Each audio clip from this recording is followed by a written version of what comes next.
Student, welcome again to the another lecture of biochemistry. तो हम पढ़ रहे हैं प्रोटीन में मेटाबॉलिज्म जो है आपका, मतलब डाइजेशन, एब्जॉर्प्शन एंड मेटाबॉलिज्म, वो हो चुका है कंप्लीट। कल हमने यूरिया साइकिल पढ़ा था।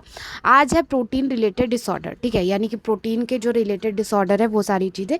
जो डिसऑर्डर है वो नीचे दे रखा है आपके लास्ट में, इस सिलेबस के नीचे, यहाँ पे देखो, यहाँ पे दे रखा है, ठीक है। बट जो है कि एक साथ में हम पढ़ लेते हैं, तो वो एक साथ हम थोड़ा सा पढ़ लेते हैं। प्रोटीन से रिलेटेड जो डिसऑर्डर्स हो जाते हैं वो सारे, ठीक है। चलो देखो, protein related disorder compress a wide range of the condition resulting from the protein deficiency, misfold and abnormal metabolism. यानी प्रोटीन रिलेटेड डिसऑर्डर्स जो होता है वो कंप्रेस होता है वाइल्ड रेंज, यानी कि बहुत ज़्यादा बड़ा इसका पूरा एरिया है, ठीक है। जहाँ पे क्या हो सकता है, या तो प्रोटीन की डेफिशिएंसी हो सकती है आपकी बॉडी में, मिस फोल्डिंग हो सकता है, यानी अच्छे तरीके से आपकी बॉडी में इसका यूज़ नहीं हो रहा है, आपकी बॉडी में जा रही है बट वो सिर्फ और वेस्ट बन के निकल जा रहा है, इस तरीके से हो सकता है। या प्रॉपर एंजाइम नहीं हो सकते, प्रॉपर हार्मोन नहीं हो सकते, आपके ऑर्गन में कोई दिक्कत हो सकता है, इस वजह से मिस फोल्ड हो सकता है प्रोटीन का।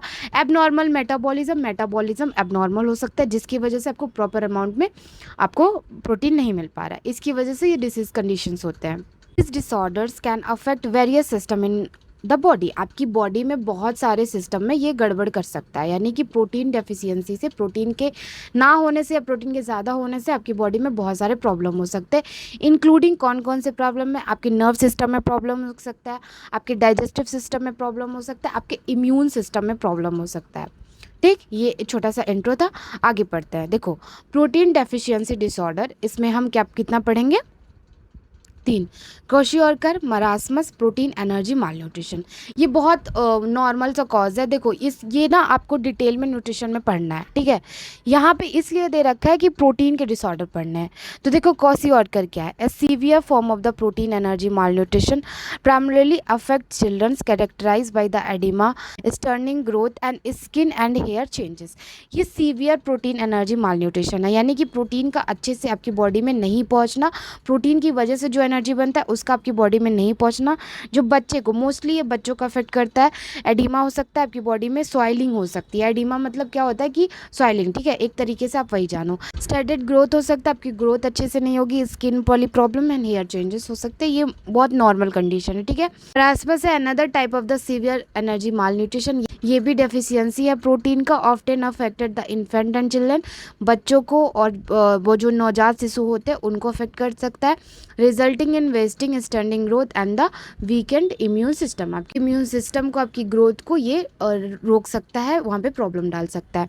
नेक्स्ट है प्रोटीन एनर्जी माल न्यूट्रिशन। ये पूरा है order term comprising both kwashiorkor and marasmus, indicating the deficiency of both protein and calorie. इसमें प्रोटीन एंड कैलोरी दोनों की डेफिशिएंसी हो रही है, ठीक है। मतलब इसके अंडर में ये जो प्रोटीन एनर्जी माल न्यूट्रिशन है, इसके अंडर में क्रोशियोरकर एंड मरासमस आता है, ठीक। नेक्स्ट है आपका प्रोटीन मिसफोल्ड डिसऑर्डर्स। 3 मिसफोल्ड डिसऑर्डर क्या होता है, देखो, प्रोटीन का जो स्ट्रक्चर होता है वो थोड़ा फोल्डेड होता है, फिर वो ओपन होता है, फिर वो ब्रेक डाउन होता है। मिसफोल्ड मतलब होता है कुल मिला के स्ट्रक्चर में दिक्कत आ जाना, स्ट्रक्चर सही से ना होना, ठीक है। जब प्रोटीन का स्ट्रक्चर सही से नहीं होगा तो वहाँ पे प्रॉब्लम हो सकती है। पहला है आपका neuro degenerative disorder. Neuro generative disorder is very, मतलब आप बोल सकते हो ना, बहुत गंभीर समस्या है। इसमें पैरालाइज होने के बहुत, मतलब न्यूरॉन में कोई प्रॉब्लम हो रही है ना, पैरालाइज होने का, मेमोरी लॉस होने का, ये सब बहुत ज़्यादा प्रॉब्लम होती है। मैंने ऐसे पेशेंट को देखा है, मतलब अच्छे खासे पेशेंट, मतलब अच्छा खासा हेल्दी इंसान, फिर उसको न्यूरल प्रॉब्लम हो जाना और फिर पूरी लाइफ ख़त्म हो जाना, मैंने वो चीज़ देखी है। तो इतना कुछ अगर लगे तो डायरेक्टली पहले डॉक्टर के पास जाओ। देखो, न्यूरो डिजनरेटिव डिसऑर्डर क्या है, अल्जाइमर डिजीज़, ये सारे डिजीज़ के नाम है, Parkinson disease, Huntington's disease and the amyotrophic lateral sclerosis and all the link to the protein misfold and aggregation मतलब होता है किसी चीज़ का चिपकना, ठीक है। तो आपके जो प्रोटीन का स्ट्रक्चर है उसमें अगर डिसेबिलिटी हो जा रही है, वो अच्छे से फोल्ड नहीं हो रहा है, ओपन नहीं हो रहा है, तो इसकी वजह से ये सारी दिक्कतें हो सकती है। देन आपका प्रियन डिजीज़, इसमें क्या है, डिस्फाइड जैकब डिजीज़, ये डिजीज़ का नाम है। अब मेरा प्रोनाउंसिएशन थोड़ा सा गया है तो इसको सही कर लेना आप, ठीक है। Other prion diseases involving in misfold of the prion protein leading to the neurodegeneration symptoms, ठीक है। देखो, प्रोन एक तरह का प्रोटीन है, एक टाइप ऑफ प्रोटीन है जिसका मिस फोल्ड हो जाता है, जिसकी वजह से ये डिजीजेज होती है। और आपको सिम्टम्स हो सकता है न्यूरो डिजनरेटिव का। न्यूरो डिजनरेटिव मतलब होता है मेमोरी लॉस का, ठीक है, हेड पेन का, आपको सिग्नल सही से नहीं जाएगा, ये सारे प्रॉब्लम हो सकते हैं क्योंकि न्यूरॉन वाले प्रॉब्लम है, ठीक। उसके बाद है amyloidosis, a group of disorder characterize by the abnormal accumulation of amyloid fibril which is misfold protein that can damage organ. क्या मतलब है, ये ग्रुप ऑफ डिसऑर्डर है, यानी कि बहुत सारे डिजीज़ का ग्रुप ऑफ डिसऑर्डर है जिसमें क्या होता है, एबनॉर्मल एक्यूमुलेशन होता है एमिलोइड फाइब्रिन का, जो क्या है मिसफोल्ड है प्रोटीन का। मिसफोल्ड मतलब समझ रहे हो कि देखो प्रोटीन सीधे सीधे नहीं आता, वो पूरे के पूरे फोल्डेड होके आता है, या तो वो गलत तरीके से फोल्ड होगा, या तो वो फोल्ड नहीं होगा, या तो वो फोल्ड खुलेगा नहीं, इस तरीके से हम बोल सकते हैं, ठीक है। वो फिर अदर ऑर्गन को डैमेज करने लगेगा।